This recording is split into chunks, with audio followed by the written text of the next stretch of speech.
안녕하세요. 동주민센터에서 14년째 시니어 복지 업무를 맡고 있는 주무관 이정수입니다.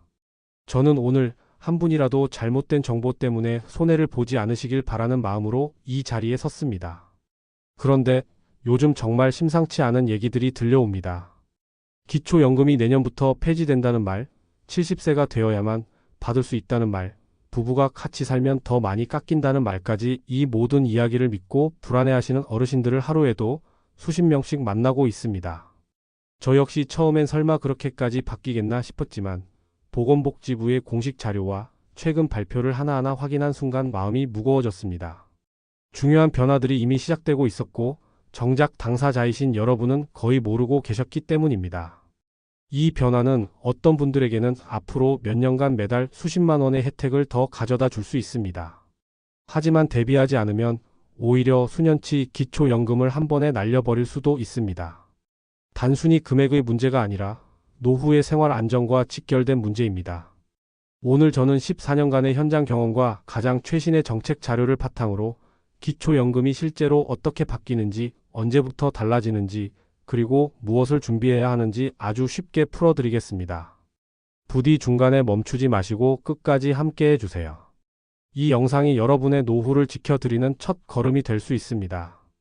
기초연금은 만 65세 이상 어르신들의 안정된 노후 생활을 위해 국가가 매달 지급하는 현금 지원 제도입니다. 2014년 처음 도입된 이후 수많은 어르신들의 생활비와 생계 유지에 큰 힘이 되어 왔습니다. 특히 국민연금 수급액이 적거나 아예 받지 못하는 분들에게는 사실상 유일한 정기적인 현금 수입이 되기도 합니다.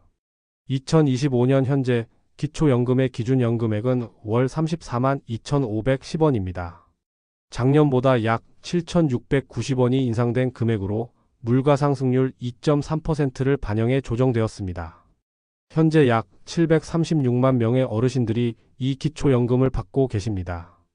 이 숫자는 우리나라 전체 65세 이상 인구의 절반이 넘는 규모입니다. 선정 기준액도 작년보다 크게 올랐습니다.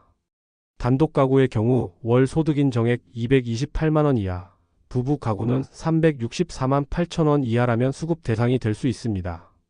여기서 소득인 정액이란 실제 근로소득이나 연금소득뿐 아니라 재산을 소득으로 환산한 금액을 더한 값입니다. 즉, 월급이나 연금만 보는 것이 아니라 예금부 동산 같은 재산까지 합산해 계산하는 방식입니다. 올해부터는 비동거 자녀나 손자녀에게 지원하는 교육비와 의료비가 소득에서 제외되는 공제가 신설되어 수급 가능성이 넓어졌습니다. 예를 들어 따로 사는 아드님의 수술비나 대학생 손주의 등록금을 지원하신다면 그 금액을 증빙해 제출하면 소득 계산에서 빼고 산정하게 됩니다.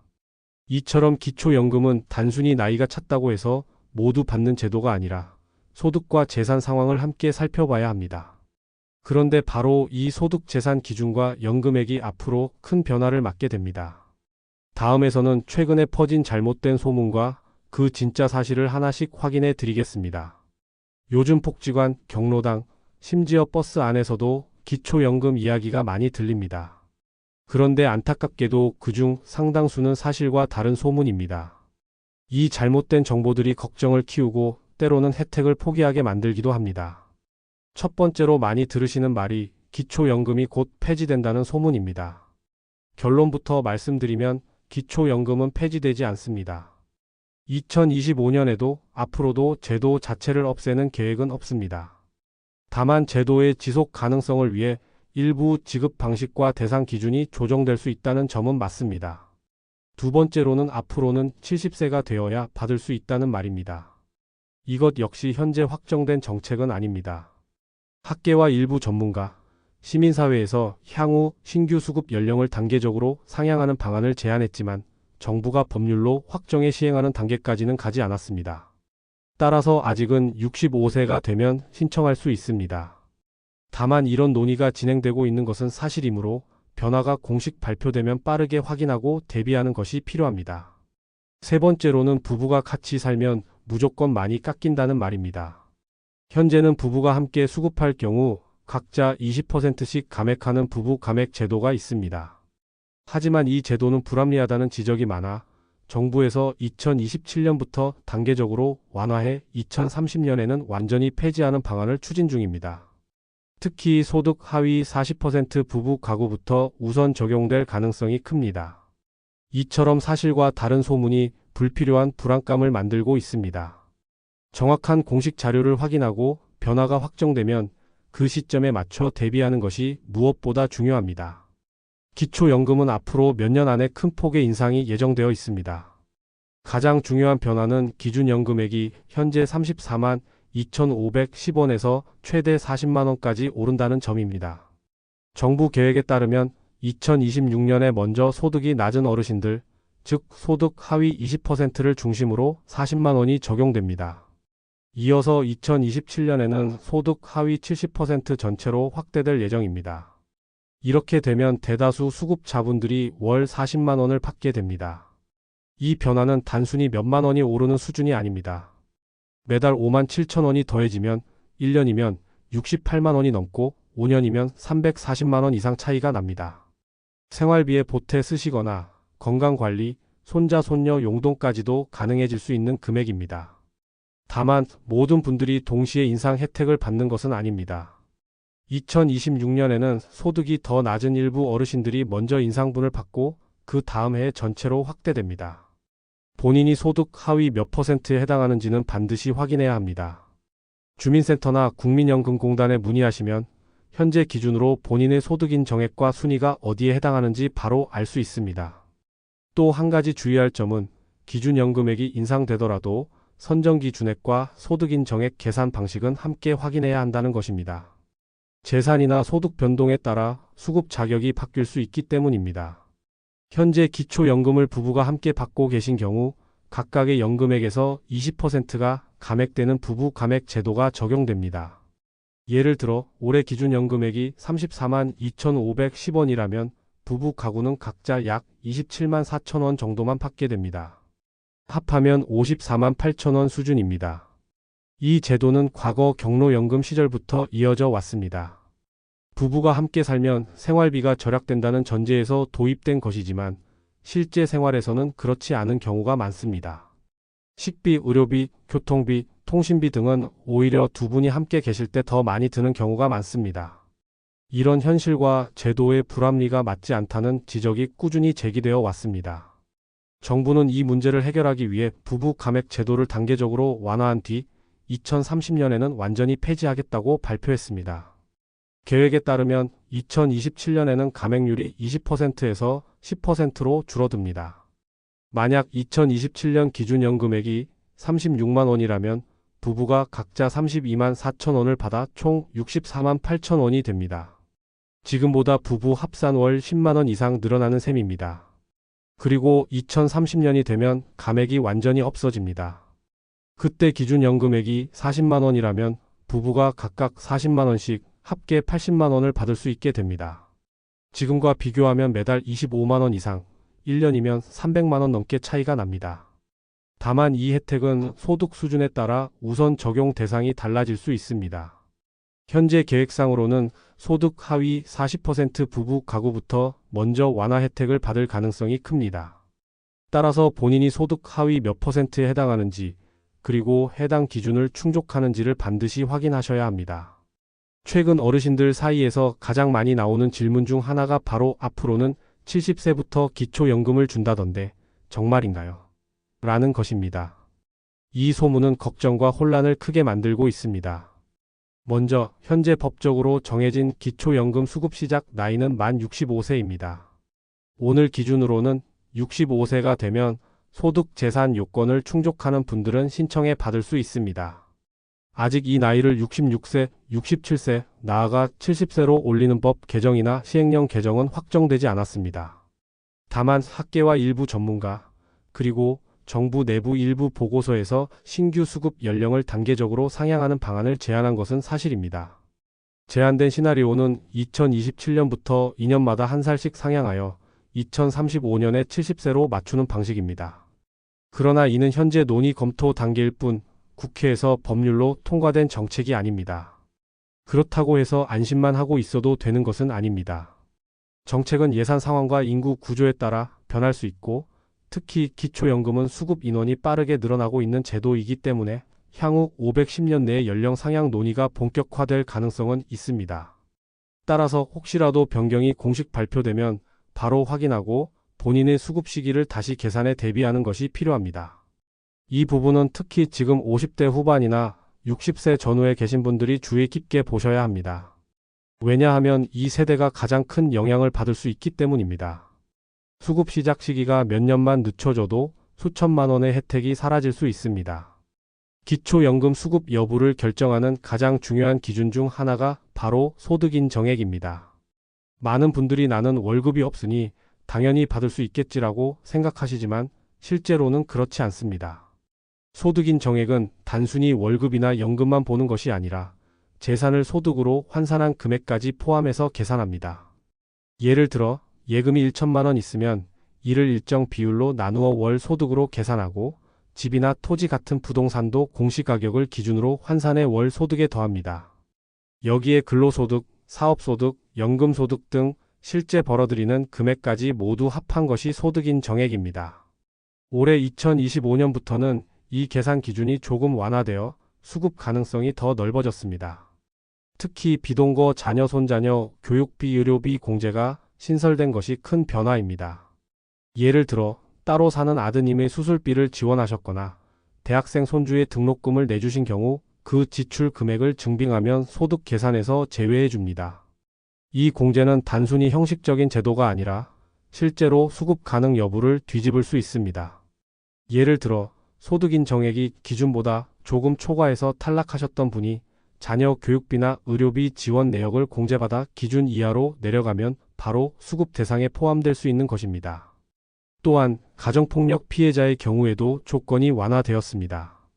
이전에는 법적으로 이혼하거나 별거 판결이 있어야 단독가구로 인정받았지만 이제는 경찰 신고 기록이나 상담소 상담 기록만으로도 사실상 이혼 상태로 인정받을 수 있습니다.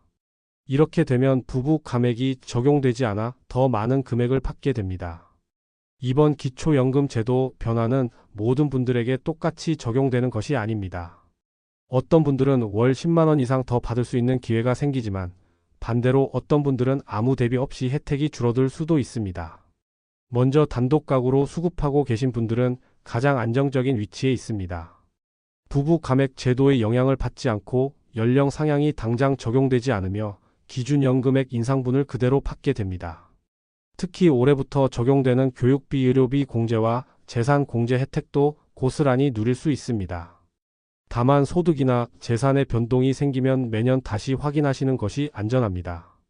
부부 가구로 수급하고 계신 분들은 변화에 따라 혜택이 크게 달라질 수 있습니다. 2027년부터 감액률이 줄어들고 2030년에는 감액이 완전히 사라지므로 장기적으로는 매우 유리해집니다. 그러나 소득 하위 40% 이내에 해당해야 우선 적용 대상이 될 가능성이 크기 때문에 본인의 소득인 정액을 반드시 점검하셔야 합니다. 해당 기준을 충족하지 못하면 혜택 적용 시기가 뒤로 미뤄질 수 있습니다. 앞으로 새로 신청하실 분들은 신청 시기와 준비 정도에 따라 차이가 큽니다. 연령 상향이 확정되기 전이라면 만 65세 생일 한 달 전부터 미리 신청해 수급을 시작하는 것이 유리합니다. 신청이 늦어지면 소급 적용 기간이 줄어들어 받을 수 있는 금액이 줄어듭니다. 또한 공제 가능한 지출 내역은 증빙 서류를 미리 준비해 두셔야 심사에서 유리합니다.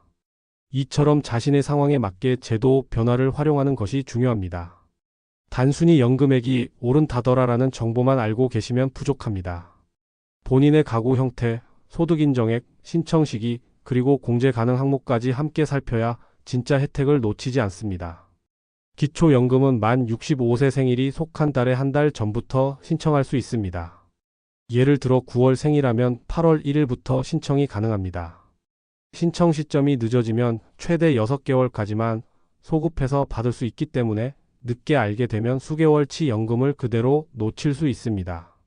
신청은 거주지 관할 주민센터나 국민연금공단 지사에서 할 수 있습니다.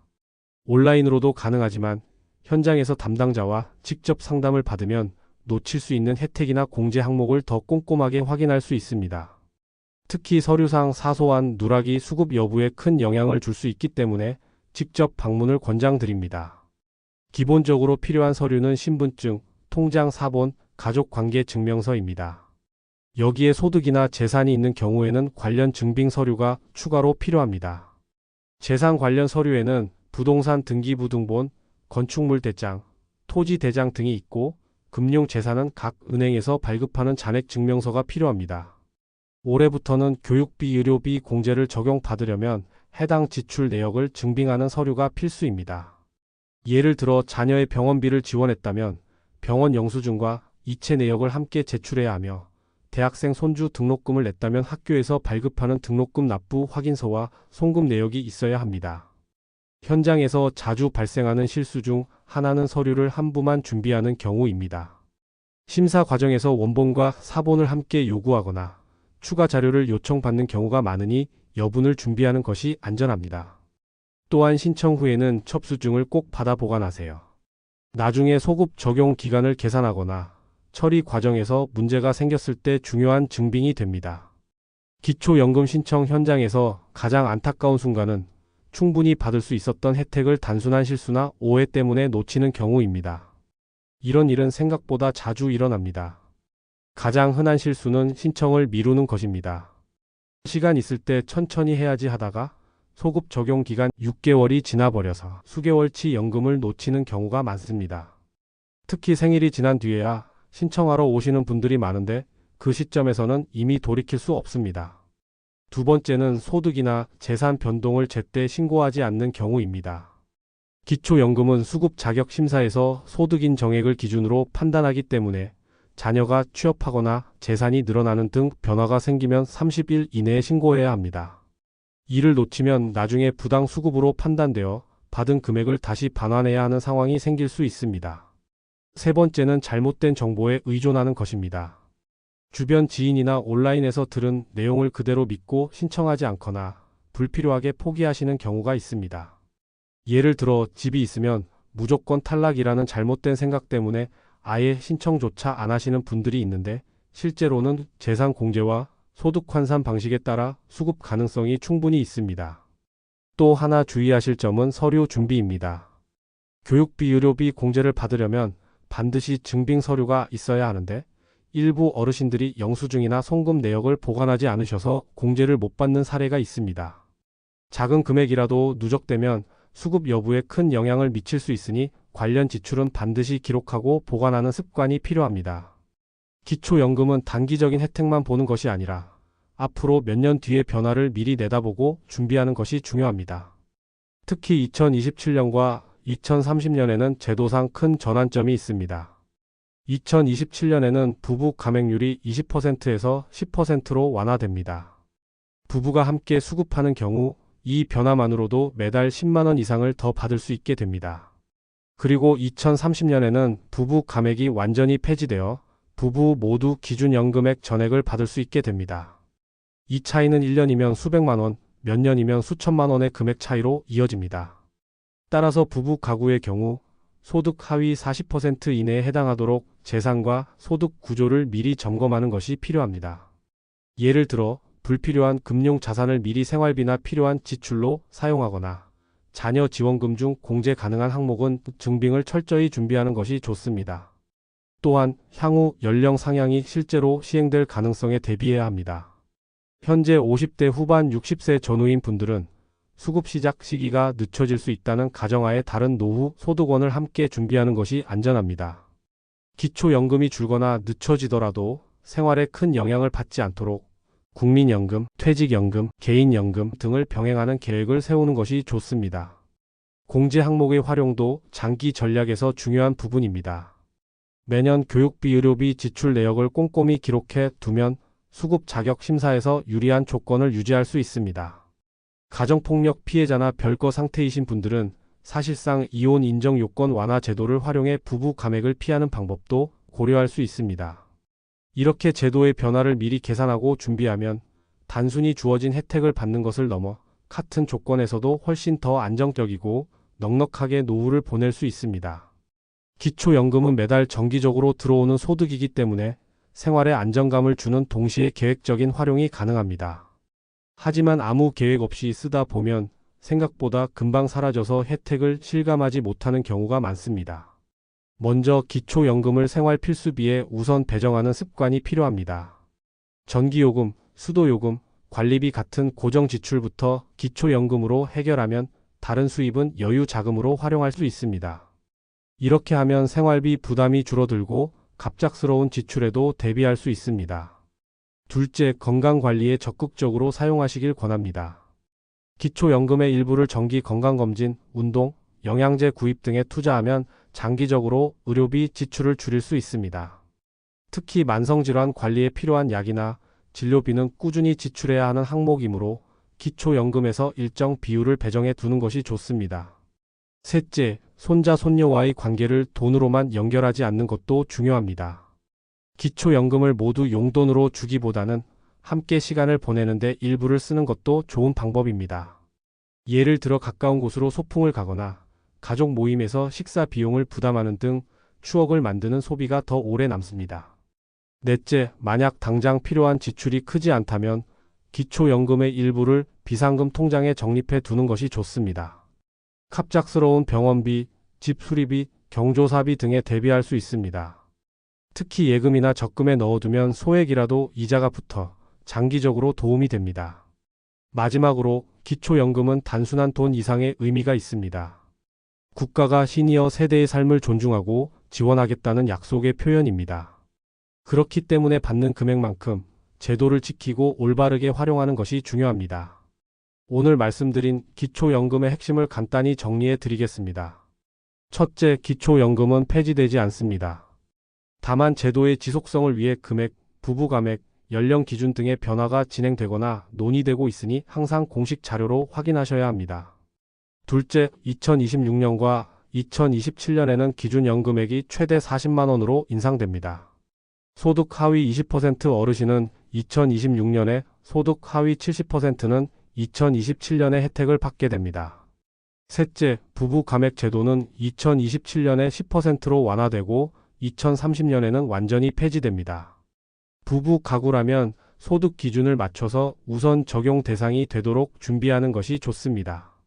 넷째, 올해부터 비동거 자녀 손자녀 교육비 의료비 공제가 새로 도입되어 수급 가능성이 넓어졌습니다.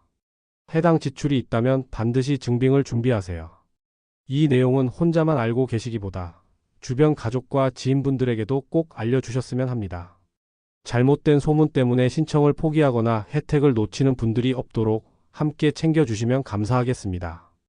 혹시 오늘 내용이 도움이 되셨다면 영상 아래 구독과 좋아요, 알림 설정까지 부탁드립니다.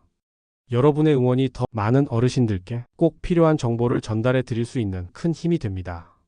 긴 시간 제 이야기를 들어주셔서 진심으로 감사합니다. 앞으로도 저는 현장에서 들은 목소리와 최신 정책 정보를 바탕으로 여러분의 노후를 지키는 소식을 꾸준히 전해드리겠습니다. 언제나 건강하시고 앞으로의 나날이 더욱 든든하고 편안하시길 진심으로 기원드립니다.